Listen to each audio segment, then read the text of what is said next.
기도하겠습니다. 사랑해 주님, 감사합니다. 오늘도 저희들을 사랑하여 주시고 이렇게 주님의 전에 나와 예배로 영광 올려 드릴 수 있도록 인도하신 하나님 감사합니다. 오늘도 당신의 사랑하는 아들이 주님께 찬양을 올려 드렸습니다. 저 아들의 인생이 하나님의 나라를 세워갈 수 있는 능력의 아들이 되게 하여 주옵소서. 주님, 계속해서 하나님 우리 안에 있는 자유들이 풀어지게 하시고 하나님의 그 놀라운 체험은 그 채워짐으로 말미암아 기쁘고 즐거운 하나님의 나라를 세워갈 수 있는 용사들이 되게 하여 주옵소서. 감사하며 예수님의 이름으로 기도하였습니다. 아멘. 할렐루야. 네, 오후 시간이라고 졸면 안 돼요. 아멘. 졸리면 일어나시면 됩니다. 아멘. 할렐루야. 오늘의 제목은 무엇인가요? 주보를 봐야 돼. 지식인가 관계인가? 아멘. 할렐루야. 여러분, 지식인가 관계인가?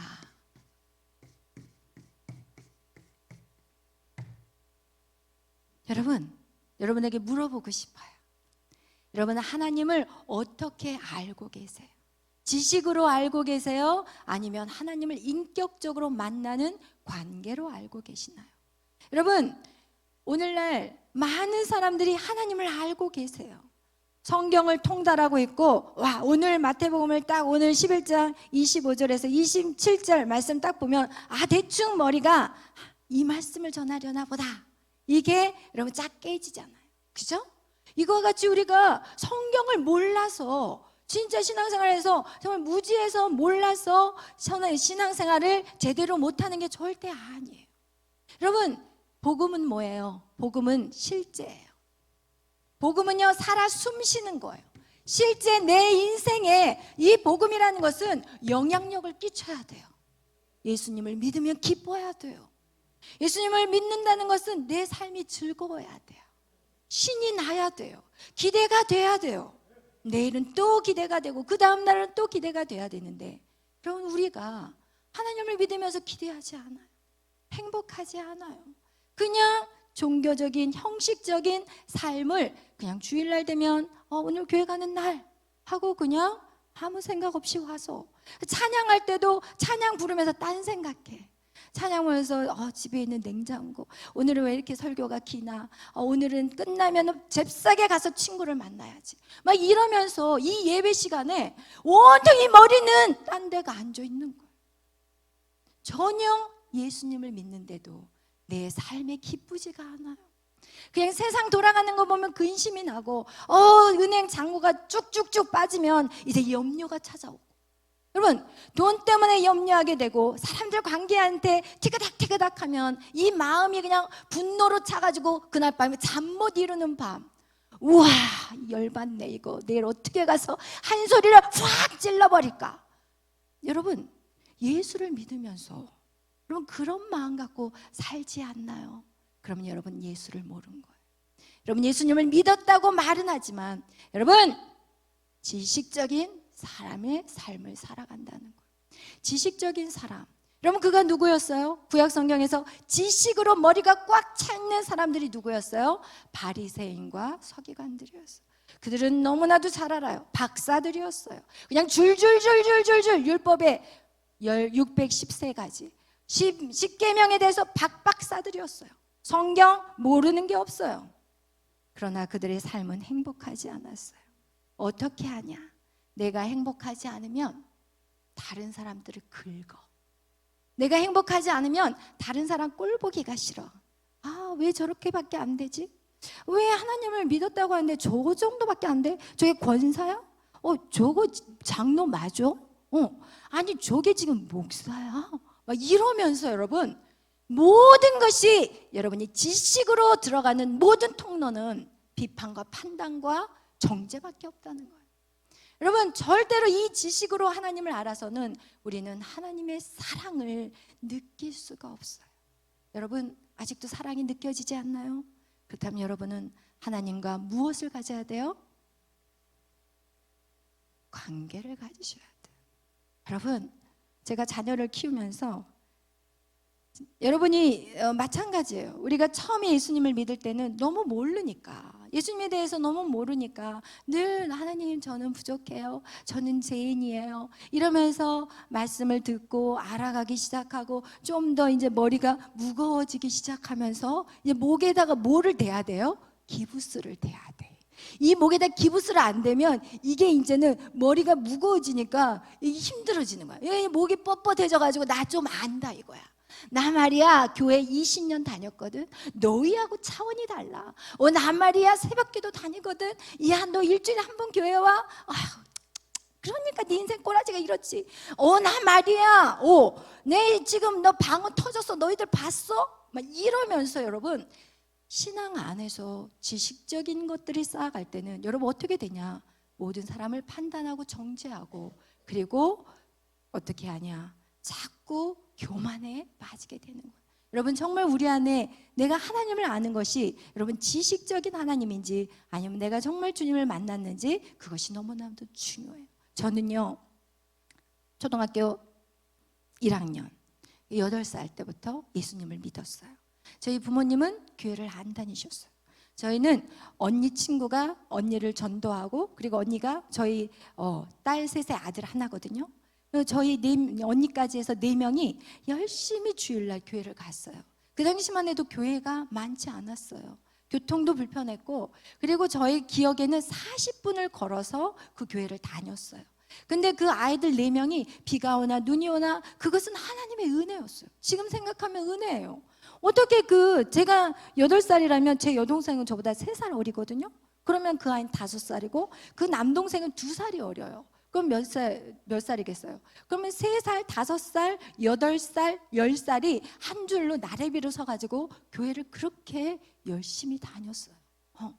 그리고 열심히 신앙생활을 했는데 제 안에는 어떤 마음이 있었냐면 하나님은 무서운 하나님이었어요.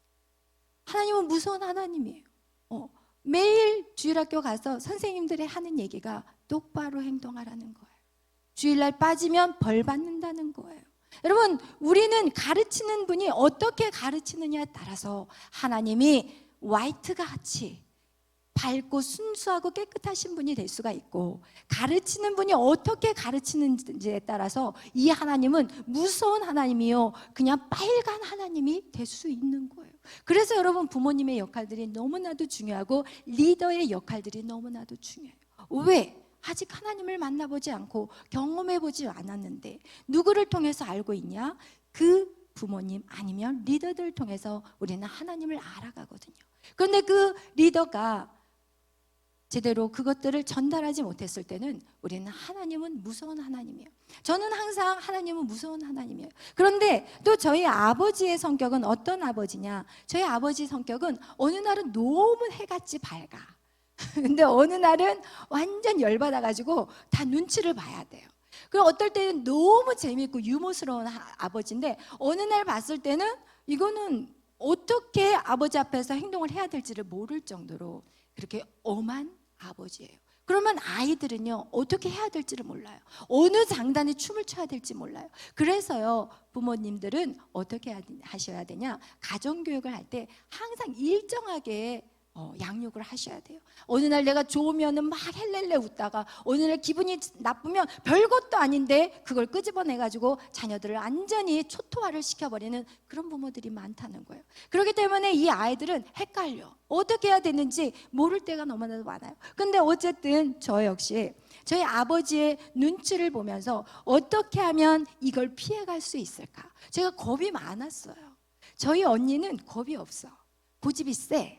그러니까 항상 맞을 거 다 맞아요. 근데 저 같은 경우는 어떻게 했어요? 맞겠어요? 안 맞지. 도망가 버려요. 저희 엄마가 야단칠 때는 도망갈 수가 있지만 저희 아빠가 야단칠 때 도망을 못 가요. 그래서 저희 아버지가 야단칠 때는 어쨌든 4명을 다 나래비로 세워놓거든요. 언니가 잘못했는데 다 서야 돼.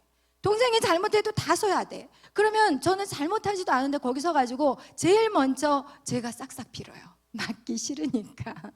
잘못했어요. 막 이런 어렸을 때 그런 기억들이 나요.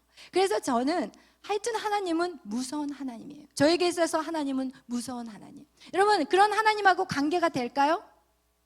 안 돼요. 하나님이 무서운데 어떻게 하나님하고 관계가 되겠어요? 하나님하고 소통은 안 돼요. 제가 사실 자라오면서 저희 아버지하고의 그 관계 안에서 대화가 많지 않았어요. 저희 엄마하고는 늘 대화를 했지만 아버지하고는 그렇게 깊은 관계 대화를 하지 않았어요. 왜? 아버지가 어떤 분이셨냐면 아버지는 굉장히 똑똑하셨어요. 어렸을 때 자수성가를 하셨고, 그리고 대학도 본인이 과외를 가르치면서 같은 학년 아이를 과외를 가르치시면서, 그리고 나선 대학도 들어가셨고, 그리고 언어를 7개를 하셨어요. 그러니까 막 영어, 중국어, 프랑스어, 독일어 막 이렇게 굉장히 똑똑하셨어요. 그러니까 이 똑똑한 집안의 자녀들 반드시 문제 있어요, 여러분. 왜? 부모가 똑똑하면요, 어떻게 하냐? 자녀에게 무시하는 말을 잘해요. 저희 언니는 아버지의 그 기대치를 치고 올라왔어요. 전교에서 1등 했다니까요. 전교에서 1등 했어요. 저희 언니가 전학 갈 때는 막 선생님들이 전학 가면 안 돼요. 우리 학교 평균이 줄어요. 막 이러면서 막, 그런데 제가 전학 간다니까 잘 가. 오케이. 얼른 가, 얼른. 겉으로는 안 했지만 제 느껴지는 게 저는 빨리 빠져줘야 되는 아이고, 저희 언니는 가서는 안 되는, 그 정도로 저희 언니는 아버지의 마음을 아주 흡족하게 할 정도로 똑똑했어요. 여러분, 똑똑한 부모에게는 두 줄기가 흘러요. 아주 똑똑하든지, 아니면 아주 똑똑하다는 반대는 좀 그렇고 아주 못하든지, 이렇게 둘 중에 하나예요. 그래서 이 똑똑한 아이는 강한 아이들이에요. 의지가 강하고. 근데 이 아버지나 부모님의 그 원하는 대로 하지 못하는 아이들은 심성이 약해요. 그러니까 그것을 해내지를 못하는 거예요. 그러니까 이 아이는 똑똑해서 치고 올라가지만 이 아이는 자기를 비하하고 나는 할 수 없는 아이야, 이런 식으로 분명히 똑똑한 DNA가 있거든요.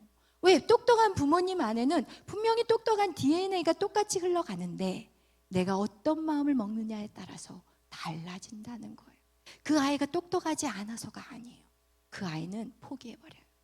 제 삶 속에서 저는 포기해버렸어요. 왜? 제가 노력을 했는데 아버지 마음을 따라잡을 수가 없더라고요. 그러니까 어떻게 해버렸냐? 스스로 나는 안 되는 아이라고 포기해버렸어요. 그리고 나서 제가 이 포기를 해버리니까 제 안에 어떤 자아상이 있어요? 나는 해도 안 되는 아이야. 나는 사람들이 나를 알면 실망해. 나는 사람들이 나를 알면 어떻게 돼요?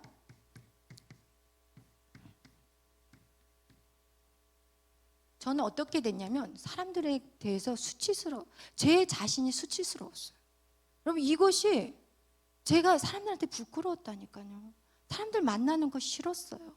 새로운 사람들 만나는 거 싫었어요. 여러분, 이것이 그 아이가 똑똑하고 안 똑똑해서가 아니라 부모가 나를 어떻게 대하느냐에 따라서 그 아이의 성격이 만들어지는 거예요. 여러분, 어린아이들 한번 여러분이 어렸을 때 아이들 한번 보세요. 제가 저희 친척도 이렇게 모이면 아이들이 이렇게 여럿이 모이거든요. 다 고만고만하게 모여요. 이제 아이들을 낳고, 저는 이제 메리 하나만 낳기 때문에 그 당시에는 메리랑 또 이렇게 하면 다 같은 또래들이에요. 어렸을 때 보면 말 못하는 애들이 없고, 어렸을 때 보면 활달하게 웃지 않은 애가 없고, 어렸을 때 보면은 우와 방방 뛰지 않는 아이들이 없어요. 그러나 어느 시간이 딱 지나면서 그 조금 이제 눈을 뜨기 시작하고, 그리고 그 가정에서 어떤 부모가 훈육하는 그거에 따라서 아이들의 성격이 싹 바뀌어버리더라고요. 제가 그거를 깨달았어요. 똑같은 하나님의 형상대로 인간을 똑같이 정말 예쁘고 귀하고 존귀하게 말도 잘하게 그렇게 만들어 주셔서 엄마의 모태에다 심었는데, 그 아이들이 어떤 환경에서 자라느냐에 따라서 그 아이들이 성격이 만들어진다는 걸 제가 봤다니까요. 그래서 소심해져 버리더라고요. 그렇게 아주 그냥 팔짝팔짝 뛰고 그렇게 밝았던 아이들, 4살, 5살 때까지 3살부터 시작해요. 이렇게 밝았던 아이들이 점점 이 환경 안에 젖어들면서 애들이 소심하게 되고, 그리고 못해요, 안 해요, 이렇게 바뀌어버리는 걸 제가 제 눈으로 보게 됐어요. 여러분, 그 정도로 우리의 환경은 중요하다는 거예요. 여러분, 인도에 가면은 제일 많은 여행은 어떤 여행을 하냐? 코끼리 쇼, 그죠? 코끼리도 타고, 코끼리도 뭐 코끼리가 묘기 부리는 거 보고, 혹시 인도에 선교를 간다든지 아니면 태국에 가서, 저희는 이제 태국에 가서 그걸 보게 됐는데, 여러분 코끼리가 사람보다 엄청 크잖아요. 힘도 세잖아요. 그런데 진짜 사람들 앞에 말 잘 듣는 순한 코끼리가 되는 거예요. 그럼 그거를 어떻게 길들이는지 아세요? 코끼리가 있다면요. 이렇게 코끼리가 있죠. 잘 그리죠, 여러분. 코끼리가 있어요. 이 코끼리가 있으면 어렸을 때부터 이 코끼리를 이 쇠사슬로 딱 해가지고 징을 딱 박아놔요. 그러면 어렸을 때 이렇게 계속해서 숙달된 이 코끼리는 여기에서 발을 좀 더 가려고 그러면 어떻게 되겠어요? 아파요. 다리에 통증이 있는 거야. 왜냐하면 쇠사슬로 꽉 조여놨기 때문에. 그러면 이렇게 가다가 탁 걸리면 못 가고, 아프니까 안 가고, 또 이쪽에 가서 탁 걸리면 안 가고, 이거를 한 몇 개월 정도 딱 하잖아요. 그러면 이거를 딱 끊어놔도 이 코끼리는 가요, 안 가요? 더 이상 안 가요. 여러분, 이것이 바로 우리가 자라오면서 여러분의 어떤 양육 태도에 따라서 이렇게 만들어버릴 수가 있어요. 여러분, 여기서 못 떠나요. 이 안에서, 이 굴레에서 어느 누구도 날아오를 수가 없어요. 여러분, 제가 제일 힘들었던 것이 다른 것이 힘든 게 아니에요. 내 자신이 힘들었어요. 내 자신 안에 나를 바라보는 그 눈이 너무 힘들었어요. 세상 사람들이 나를 바라보는 것이 문제가 아니라 내가 나를 어떻게 바라보느냐, 이게 너무 고통스러웠어요. 여러분, 오늘 그러기 위해서는 우리는 어떻게 해야 되냐? 여러분, 이런 것들을 깨기 위해서는 다른 것이 없어요. 여러분, 사람을 바뀌는 것은요, 우리가 어렸을 때 동화도 읽어봤지만 바람과 햇님이 있어요. 바람과 뭐가 있어요? 해가 있어요. 햇님이 있어요. 근데 어떤 게 사람을 바꿔요? 어떤 게 사람을 바꿔요? 햇님이 바꿔요. 여러분, 그것이 바로 사랑이에요. 여러분, 그게 뭐라고요? 사랑이에요. 오직 사랑만이 우리를 바꿔갈 수 있다는 거예요. 오직 사랑만. 그렇다면 사랑은 뭔가요? 사랑은 지식이 아니에요. 사랑은 관계예요. 여러분, 사람들이 서로 이렇게 관계를 가지면서 그 안에서 사랑이 키워지게 되고, 사람이 서로, 여러분, 이 지식으로, 책으로, 어떤 책으로 우리가 사랑을 느껴질 수는 없어요. 성경책은 다르겠죠. 그죠? 성경은 예수 그리스도의 사랑이 기록되어 있지만, 세상의 책들, 우리가 세상의 어떤 지식도 뭔가를 알아가는 그냥 지식으로만 그것이 쌓일 뿐이지, 그곳에서 사랑은 싹트지 않는다는 거예요. 사랑은 관계에서 나타나는 거예요. 그리고 그 관계, 이 사랑을 통해서 우리가 하나하나 바뀌어지게 되는 거예요. 아멘. 여러분, 그래서 우리는 예수 그리스도의 사랑이 내 안에 들어와야 돼요. 여러분, 우리가 하나님을 쉽게 만날 수는 없지만 우리는 예수 그리스도의 십자가의 그 사건 때문에 우리는 오늘도 그거에 은혜 받아서 여러분이 이 자리에 와 계실 거예요. 나를 위해서 죽으신 예수님, 여러분을 위해서 예수님이 십자가에 못 박혀 돌아가셨다는 그 한 사건 때문에 여러분, 우리는 그것에 정말 통곡하고 이 자리에 온 거예요. 사실 제가 24살 때 예수님을 8살에 믿기 시작해가지고 제가 예수님의 십자가의 사건으로 통곡했을 때가 24살 때였어요. 그때 마태복음에서 예수님이 십자가에 못 박히는 그 사건을 가지고 제가 하루를 통곡하고 집에서 울기 시작했어요. 여러분, 이런 예수님의 십자가의 사건이 여러분 안에 체험적으로 오지 않는다면 여러분은 예수님에 대해서 아셔요. 예수님이 나를 위해 십자가에 죽으셨어. 맞아. 예수님 나를 위해서 십자가를 죽으셨지. 그러나 여러분의 이 마음은 어때요? 전혀 변함이 없어. 여기에서는 이 뜨거움이 올라오지 않고 오직 내가 지식적으로 하나님은 어떤 분이시고 예수님은 나를 위해 죽으셨다는 걸 얼마든지 알 수 있지만 여러분의 이 마음의 뜨거움은 올라오지 않는다는 거예요. 그래서 여러분 계속해서 주님을 만나셔야 돼요. 하나님이 아버지가 예수 그리스도를 이 땅에 보내신 것이 바로 하나님의 사랑의 표현이었어요. 그래서 제가 하나님의 사랑이 언제 제 안에 강물처럼 흘러들어왔냐면 제가 40이 넘어서예요. 이게 말이 됩니까? 여러분 예수님을 지금 믿고 있다고 하지만 여러분 그거 예수님을 만나지 않는, 체험하지 않는 믿음은 믿음이라고 말할 수 없어요. 여러분 주님을 만나야지만 여러분이 바뀔 수 있다는 거예요. 아멘.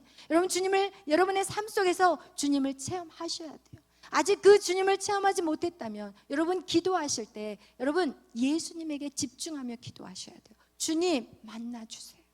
주님 만나주세요. 내 인생 가운데도 만나주세요. 사도 바울에게 찾아왔던 그 주님 나에게도 찾아와 주세요. 여러분 너희가 나를 만나고자 하느냐? 내가 너를 만날 것이라고 잠언에서 말씀하고 있어요. 너희가 나를 간절히 찾냐? 내가 너에게 보여줄 거라고 말씀하고 있어요. 아멘. 여러분 주님을 만나셔야 돼요. 그냥 이 성경 지식으로 머리에서 아는 것이 아니라 여러분 정말 주님을 느낄 수 있는 그런 체험의 시간들이 반드시 여러분 안에 있어야 되는 거예요. 아멘. 할렐루야. 여러분 그렇게 주님을 우리가 이 가슴으로 느껴질 때 이것이 진짜 내 안에 이제 사랑이 움트기 시작하는 거예요. 아멘. 이렇게 우리는, 여러분 이렇게 주의 사랑이 임하기 시작하면 우리는 어떻게 되냐? 여러분 사랑받는 자가 그 누군가를 사랑할 수 있어요. 그게 누구냐? 내가 누군가 처음에는 그래요. 처음엔 나밖에 안 보여요. 신앙생활이 나만 생각하게 되고, 그러니까 자꾸 교회 안에 섭섭한 게 많고, 교회 안에 힘든 이유가 뭐냐? 자꾸 나만 바라보면 힘든 거예요. 그러나 신앙생활이 깊이 안에 들어가고 내가 정말 하나님의 사랑 안에 들어가기 시작하면 이제는 나를 바라보는 게 아니라 상대를 바라보기 시작하는 거예요. 여러분 이게 바로 성장한, 장성한 자의 믿음이라는 거예요. 장성한 자는요, 어른들은 여러분 집안에 딱 들어가면 어른들은 다 보이잖아요. 여러분 살림을 하는 여러분은 딱 집에 딱 들어가면 아 저거는 저쪽에 가야 되고 이거 왜 여기 와 있지? 이렇게 전체가 싹 보여요. 그러나 아이들 한번 보세요. 여러분의 자녀들 한번 보세요. 여기 앞에 뭐가 이렇게 있는데도 치울 생각을 안 해요. 막 여기가 어지러져 있고 이건 저쪽에 가 있어야 되는데 막 난장판이 되어 있는데도 어지러져 있는지조차도 몰라요. 여러분 이렇게 여러분 주님 안에서 내가 사랑이 회복될 때 우리는 무엇을 보기 시작하냐? 다른 영혼이 아파하는 모습을 보기 시작해요. 저 영혼이 왜 저렇게 힘들어하고 있는지, 내 남편이 왜 저렇게 힘들어하고 있는지, 내 아내가 왜 이렇게 힘들어하고 있는지 여러분 그것을 보게 된다는 거예요. 여러분 주님의 사랑이 오지 않으면 여러분 절대로 어떻게 돼요? 지식으로 하나님을 만난 사람은요 다 비판적이야. 남편 칼같이 잘라버려야 되고 아내도 칼같이 잘라야 되고 할렐루야. 자식 놈의 새끼도 칼같이 때려 고쳐야 되고 여러분 이렇게 되지만 여러분 안에 사랑이 오기 시작하면 이해하기 시작해요. 아멘. 아멘. 왜 저 사람이 저런 행동을 하는지, 왜 저 사람이 저럴 때 화가 나는지 여러분 이런 것들이 내 눈에 보이기 시작하고 이제는 그 부분들을 여러분이 지혜롭게 할 수 있는 힘이 생기는 거예요. 여러분 복음은 삶이에요. 신앙은 삶이에요. 내가 하나님 믿고 세상 나가서는 딴 생각으로 살아가는 건 절대 이거는 신앙생활이 아니에요. 여러분의 신앙생활을 하면서 여러분의 가정에 변화가 일어나야 돼요. 여러분이 신앙생활을 하면서 여러분 가정 안에서 자녀들이 살아나야 되고 여러분의 배우자들이 살아나야 돼요. 여러분 이렇게 신앙생활이라는 것은 우리의 삶의 변화들을 바꿔가야 되는 것이 신앙생활이지 여러분 절대 거기서 피해서는 절대 안 돼요. 여러분이 정말 하나님의 말씀대로 살아가는 것은요 삶에 뭐 하는 거예요? 직면하는 거예요. 여러분 지금 여러분의 인생에 여러분을 가장 힘들게 하는 것이 무엇입니까? 하나님은 그곳을 새롭게 바꾸기를 원하세요.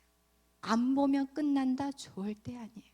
여러분 지난번에도 잠깐 설교했지만 우리가 창세기를 보면 누구에 대한 설교가 나오냐, 누구에 대한 내용을 다루려고 하냐면 창세기에 보면 여러분 야곱의 인생에 대해서 우리가 지금 계속해서 밤마다 예배 가운데 말씀을 전하고 있는데 여러분 야곱이라는 인생은요 진짜 어떻게 보면 가장 우리하고 닮은 꼴이에요. 야곱. 그는 도망자였어요. 야곱은 하나님의 축복을 받고 도망하는 인생이었고, 결국은 또 라반의 집에서도 도망을 쳐가지고 또 이제 다시 고향으로 돌아와요. 여러분, 도망치는 인생, 직면하지 않는 인생은 계속 도망치고 계속 직면해야 돼. 아니, 계속 피해야 되는 거예요. 그러나 여러분이 그것을 직면하셔야 돼요. 여러분 지금 한번 떠올라 보세요. 여러분의 인생 가운데 와, 이 문제만 해결되면 내가 좀 살 것 같아. 아, 내 안에 요 문제가 나를 가장 힘들게 하는 부분이야. 이런 각자의 그것이 그 사람마다 다 다를 거예요. 그렇다면 그 가장 힘든 부분에서 여러분 피해서는 안 돼요. 이 피한다고 해서 이게 피해지는지 아세요? 절대 아니에요. 야곱이 에서를 피하지 않고 에서와 그 모든 문제를 거기서 죽으면 죽으리라고 풀어냈으면 하란에서 라반을 만날 필요가 없었어요. 그런데 제 인생에서도 똑같은 경험이에요. 왜냐하면 제가 사역을 하다 보면, 사모로서 사역을 할 때도 여러분, 이 모든 성도들이 100%가 저를 좋아하겠어요? 안 좋아해요. 저한테 가시같이 찌르는 성도가 있어요. 그럼 제가 하나님, 저 가시만 없으면 제가 이 사역 잘할 수 있을 것 같아요. 그래서 가시가 나갔어요. 그랬더니 이제는 대못이 오더라고요. 가시를 뽑았더니 대못이 와. 우와, 여러분, 이거예요. 대못을 뽑지 마세요. 뭐가 올지, 말뚝이 올지 모르니까. 말뚝 올 수 있어요. 하나님은 그냥 스무스하게 안 넘어가요. 우리 하나님 반드시 다루시기를 원해요. 하나님 그 힘든 과정 속에서 누구를 다루시기를 원하냐면, 제가 인생을 돌아보니까 저를 다루셨어요. 남편을 통해서 저를 만지셨어요. 솔직히 표현한다면 자식의 문제 때문에 저를 다루신 거예요. 여러분, 자식이 문제이십니까? 여러분을 고치기 위해서 하나님이 자식을 그렇게 놔두신 거예요. 여러분, 그거를 하셔야 돼요. 그게 정말 비밀이에요. 그러나 오늘날 많은 사람들은 남에게 손가락질만 하고 있지 내가 바뀔 생각은 1도 안 하고 있어요. 나는 거룩한 척, 나는 깨끗한 척, 나는 지금 잘 살고 있다고 착각하고 살아가는 인생. 우리의 인생은요, 예수님이 계시니까 요만큼인 거예요. 제가 예수님이 계시니까 그래도 요만큼인 거예요. 저 얼마나 성격이 못됐는지 한 번 안 보면 안 봐버려요. 네, 전 딱 칼같이 무같이 싹둑 잘라버리고 뒤도 안 돌아보는 사람이에요. 당장 아수어도 제 성격이 그래요. 그래서 하나님이 저 완전히 바꿔버리셨어요. 지금은 미안하지 않아도 미안해요. 잘못했어요. 왜? 돈 들어가요? 돈 달라는 거 제일 싫어하잖아요, 여러분. 돈 들어가는 것도 아니고 정말 그것이 하나님 안에, 예수님이 내 안에 계시면 미워한다는 사과조차도 하나도 자존심이 안 상해. 안 상해. 근데 남편한테는 조금 상하더라고요. 아직까지 이제 그 부분을 제가 훈련 받아야 될 것 같아요. 지금도 계속 이제 과정 속에 있지만 이 땅에 완전한 사람이 없거든요. 그런데 제가 다른 사람한테는 다 미안해. 그래. 내가 너 정말 화났겠다. 용서해줘. 저희 딸 에스더, 요 꼬맹이한테도 제가 그렇게 얘기를 해요. 에스더 미안해. 엄마가 실수한 것 같아. 미안하다고 사과해요. 그런데 이상하게 남편은 쌓인 게 많은 것 같아요. 그동안 살면서. 그래서 이전보다는 많이 좋아졌죠, 목사님? 요즘 같이 살만하죠, 요즘은? 옛날에는 아예 그냥 이렇게 딱 이 발톱이 쫙 서서 남편을 항상 대했거든요, 제가. 너무 편안한 거예요. 아멘. 여러분, 이렇게 바뀌셔야 돼요. 하나님은 그 불편한 그 상황 속에서 직면해서 누구를 고치기를 원하냐? 나의 배우자를 고치기 위한 게 아니더라고요. 저를 고치기 위한 거였어요. 아멘. 여러분, 내가 바뀌어야 돼요. 내가 바뀌면 남편은 바뀌게 돼 있어요. 아멘. 그래서 여러분, 정말 우리 안에 직면하셔야 돼요. 그리고 그 직면하실 때 여러분, 피하시면 절대로 안 되고, 하나님, 내가 도와주세요. 내 안에 사랑을 주세요. 그렇다면 뭐가 이루어져야 돼요? 하나님하고 관계가 이루어져야 돼요. 하나님하고 관계가 안 이루어지면 여러분 져요. 100% 져요. 하나님하고 관계가 생기지 않는 상태에서 여러분이 말씀대로 산다면 그것은 여러분의 힘이야. 오래 못 가. 조금 가다가 다시 부라라라라 해가지고 언제 그랬어? 막 이러면서 자기의 분이 다 올라오게 돼 있어요. 그렇기 때문에 여러분, 하나님의 사랑, 하나님과의 관계가 반드시 이루어져야 돼요. 그래서 여러분, 하나님의 그 십자가, 하나님, 주님 알게 해주세요. 내 이 지식으로 하나님의 그 십자가의 사건이 머리로 아는 것이 아니라 하나님 이 마음으로 알게 해주세요. 그 십자가의 그 사건이 정말 내가 주님의 그 아픔을 내가 느끼게 해주세요. 이런 기도가 여러분 안에 들어가 주셔야 돼요. 뭐 하나님 이거 해주세요, 저거 해주세요, 막 이런 기도 이전에 정말 주님을 제대로 만나셔야 돼요. 예수님을 정말 제대로 주님을 느끼게 해주시고 주님을 알게 해주시고 주님이 나를 향하신 그 사랑, 그 고난, 그 사랑 때문에 그 고난 받으신 거를 제가 느낄 수 있게 이런 기도를 하기 시작하잖아요. 그럼 진짜 느껴지기 시작해요. 하나님 찾아와요. 주님이 만나주세요. 그리고 난 다음부터 여러분 안에 뭐가 생겨요? 사랑이 생겨요. 그럼 그 사랑으로 인내할 수 있는 힘이 생기는 거예요. 예수님이 나를 위해 참으셨는데 이런 마음이 들더라고요. 제가 이 사역을 하면서 저도 가슴이 문드러질 때가 많아요. 여러분, 가지 많은 나무에 바람 잘 날 없다고. 사실 제 사역이 가지 많은 나무예요. 왜? 영적인 자녀들이거든요. 저에게는 다. 그럼 그 자녀들은, 영적인 자녀들은 어디서 났어요? 가슴에서 났어요. 그러니까 가슴이 아프죠. 그런데 그 자녀들이 잘 자라고 믿음으로 자랄 때는 행복하지만 그렇지 않을 때 얼마나 힘들어요. 사실은 막 그러다가 막 내 자식 같으면 막 몽둥이 들었죠. 저희 딸 메리가 엄마가 제일 무서웠대요. 어렸을 때 엄마는 무섭고 아빠는 천사였대요. 모든 것들을 제가 다 야단치고 했기 때문에 정말 그래요. 그런데 그렇게 막 그런 마음들, 정말 힘든 그런 마음들, 그것이 어디에서 오냐? 관계에서. 하나님을 사랑하기 때문에 하나님을 바라보면 내 자신, 내 과거의 모습을 보게 되고, 내 과거의 모습을 보니까 나는 더 오랜 동안을 방황했는데 이거 하나 못 기다려주나, 이런 마음으로 다시 인내하게 되고 다시 사랑의 마음을 키워가게 되고, 여러분 이렇게 여러분 절대로 하나님을 아는 것을 지식으로 알지 않기를 축복합니다. 주님을 만나십시오. 다메섹에서 사도 바울이 주님을 만난 것 같이, 야곱이 베델에서 주님을 만난 것 같이 그 하나님을 꼭 만나십시오. 아멘. 그래서 한 주간 정말 여러분이 예수님에게 집중해서 주님을 만나는 그 기도만 드리시기를 바랍니다. 아멘. 기도하겠습니다. 사랑해 주님 감사합니다. 우리가 어떤 사람은 10년, 어떤 사람은 20년, 어떤 사람은 정말 더 긴 시간 주님을 알아왔지만 하나님, 아는 것에서 멈추지 않게 하여 주옵소서. 아는 것은 아무런 힘이 없습니다. 하나님, 그분을 만나야 됩니다. 주님을 만나야 됩니다. 주님을 만날 때 우리에게는 이제 힘이, 성령의 능력이 우리 안에 임하게 되는 것입니다. 주님, 성령님 우리를 붙잡아 주시고 한 주간 기도하면서 정말 주님을 만나는 우리 모두가 되게 하여 주옵소서. 감사하며 예수님의 이름으로 기도하였습니다. 아멘. 할렐루야, 할렐루야. 오늘 귀한 목사님 말씀을 통해서 큰 은혜 받은 줄로 믿습니다. 네, 말씀이 임하면 하나님의 능력이 나타나게 되어 있습니다. 우리가 지식적으로 주님을 아는 것이 아니라 이제 정말 주님 사랑 안에서 더 깊이 알 수 있도록 사랑으로 더 깊이 아는 여러분 모두가 되기를 주 이름으로 축복합니다.